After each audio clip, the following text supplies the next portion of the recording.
Welcome back to the Summit. We're just here in the puppy rooms. We're in Fern's side of the room, and this is kind of our hospital white room. I'll just kind of explain a little bit. We can divide it in half. So Maple delivered her pups over there on that side, and now we've moved them over into the other room. So we'll soon pull out this divider and all these puppies, and Fern will have all this extra space. So for the moment, we've got Fern in here with her pups, and this video is all about them. So we love the shavings. I'll explain that a little bit. The shavings are an amazing way for Mama to do something she naturally wants to do, which is what we call nesting. Mama wants to dig up everything. So out in the wild, their nesting instinct is to dig a burrow as deep as they can, as fast as they can, and they may move their pups more than once after they're born. So they kind of have that nesting instinct for a little bit after they whelp their pups. So this gives them an easy place to dig, and it also gives them a place to go potty if we're gone for long enough and haven't had a chance for them to have a break. So we've got Fern in here. If she holds still and doesn't want to love on me too much, then we can leave her in here for the video. And this is her favorite side of the whelping box. So we're gonna let her hang out on this side, even though I feel like it's kind of backwards. Usually I have the mamas kind of facing towards me and she's kind of facing away from me. But last time I tried to move her and she just kept standing up, and she'd be like, do you want me here? Right here. And then she'd land over on this side. So that's her chosen spot. So she gets to hang out. And right now she's kind of bumping the camera a little bit, looking for some loves, and that's fine. She gets all the loves that she wants. So we're gonna just show off these pups to you. They're doing really good. We've got Mr. Light Blue down here, Miss Purple, Miss Pink, excuse me, Miss Light Blue, Miss Purple, Miss Light Pink, Miss Gray. So our only boy is dark blue. So we got Miss Teal down here getting some nursing taken care of. We've got, I'm gonna let Yellow sneak over here. And I'm gonna bring dark pink over here. See if they'll huddle close to Mama out in the open. We have this custom setup. In the breeder world, we call these pig rails. So it's basically a piece of barrier so Mom can lean up against this edge without squishing a puppy that might be right behind her back. And so Mamas have the potential to just lay down without too much thought. And if a pup's back there right in that little corner of a flat wall and a floor, they could kind of get wedged in there and potentially not make enough of a fuss to have Mama move and get stuck back there, and potentially that can be fatal. So it's customary for breeders to have what's called a pig rail in their whelping room, or whelping box, where Mama can lay down comfortably and the pups can scoot around the whole perimeter without Mama's interference. And Fern is up and looking for love. We're just gonna give it all you want, but if she doesn't leave me alone, I might have to take her out and give her a break. So we'll see how this goes. The puppies need to be on the spotlight. I know you're the star of the show too, but the puppies need to be in the spotlight for right now. So they're just getting done nursing. Oh, I'm gonna take Fern out. She can go hang out with the kids for a minute.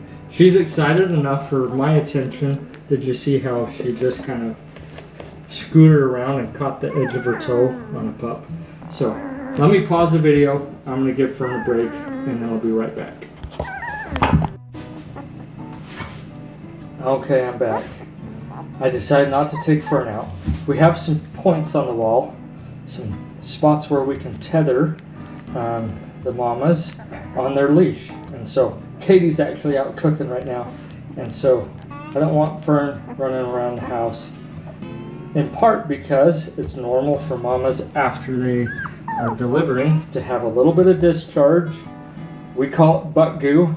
And I don't want Katie to have to worry about cleaning that up off the floor if Fern's walking around while Katie's in the middle of doing some dinner stuff. So if you hear Fern, she's right behind me in the video still. And so we're just gonna let the pups be the star of the show. So Miss Light Blue, doing really good. She's a little bit on the small side, as usual. Let's see if I can get the camera down at a really fun close angle. Hold on one second. And you can see him scoot around every time I move him. It's kind of fun to see him scoot. So this is their kind of scoot mode. Their eyes are still closed, their ears are sealed, and this is what they do to get around. They don't quite get their full body weight up in the air yet, but they can push up. They just don't go very far. Look at Mr. Blue. He was doing it. Did you see him push his weight up? He just can't go very far with keeping all of his weight up. And so we've got Miss Yellow. Let's see if I can get them all to kind of face the camera at least for a minute. Let them have their minute in the spotlight. We got Miss Dark Pink and Miss Purple that are just chunkers. They are just on the big side of average for sure.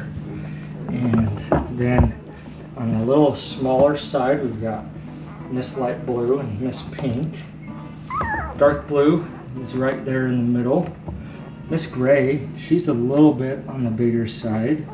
Things, if I can get them to, they don't move very far. They just got done nursing, so they're fairly content to not look for mama at the moment.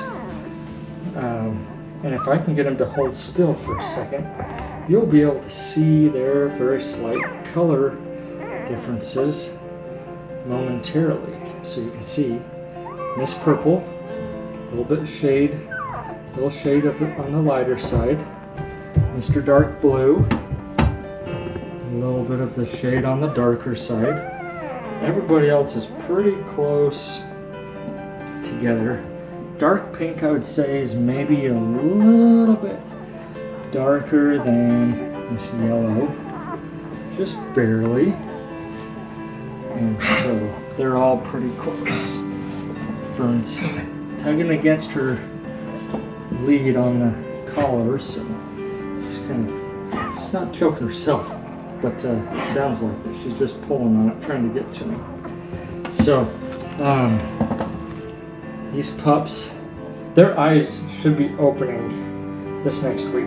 They're about 10 days old, and so their eyes are going to start opening up here in the next 7 days. They barely open to start with, and then they start to kind of, there's like a partially opened eye for a couple days, and then their ears start to open. Then we start to see them become more reactive to sounds and things like that. So we can tell when they really start to hear really good. I'm guessing with their sealed ears, you can see Teal's right here.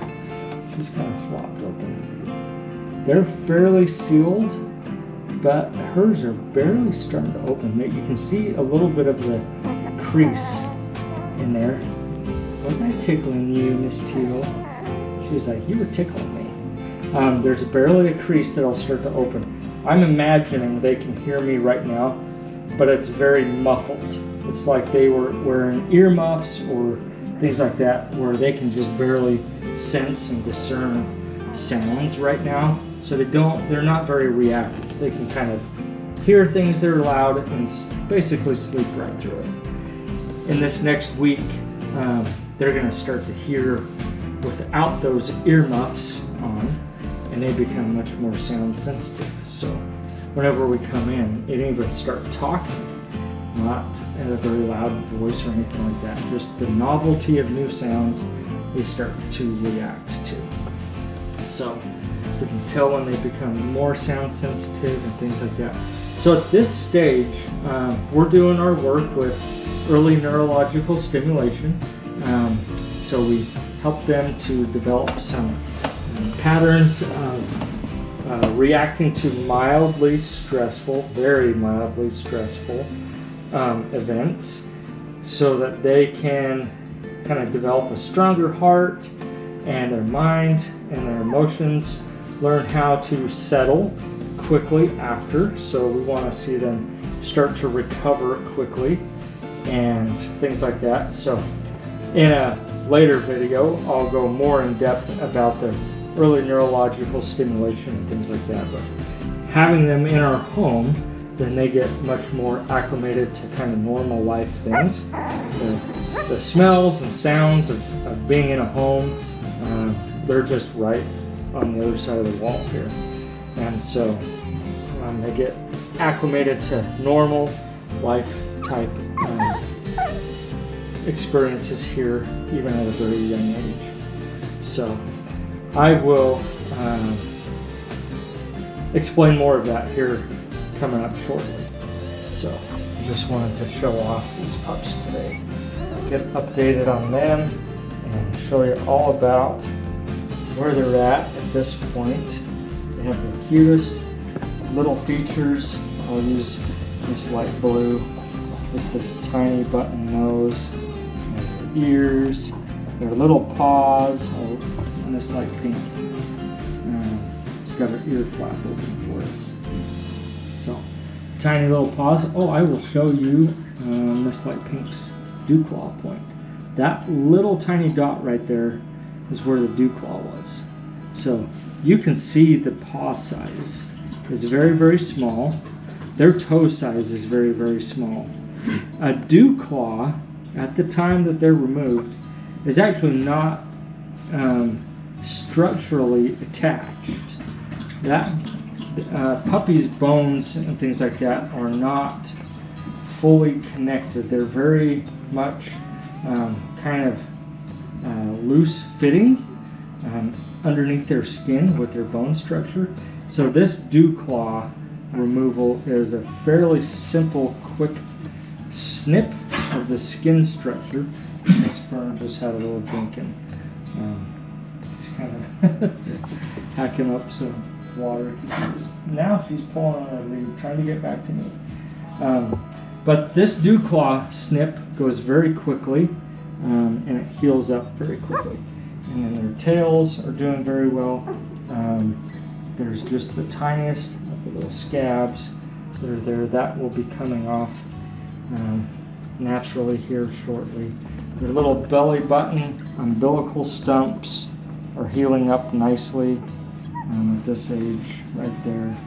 So they're doing great with their normal development processes. I'm going to use a little example. These pups are going to twitch as they sleep. As the pups twitch, that's them. That's their neurological systems kind of developing in their sleep.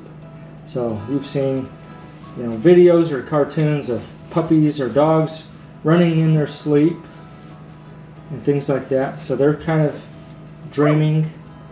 They're having mental processes, and then their body is growing, and those sensory things with all their nerve connections are doing well. And so if you see a sleeping puppy twitch, that is totally normal and expected. And if it's not happening, then we would pay attention to that. And so you'll see them all take turns doing their little cute puppy twitching in their sleep. Just adorable, aren't they? So I'm gonna try to get better angles on all these cuties as they sleep. Oh, Miss Teal, could you tell you were coming up next on the video? She turned her head for the camera. She was kind of buried in there for a second. So, this purple, I will mention sometimes in the videos, it's going to be hard to tell dark blue and purple apart.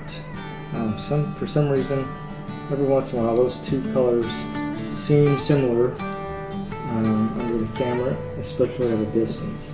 So everybody's doing real good.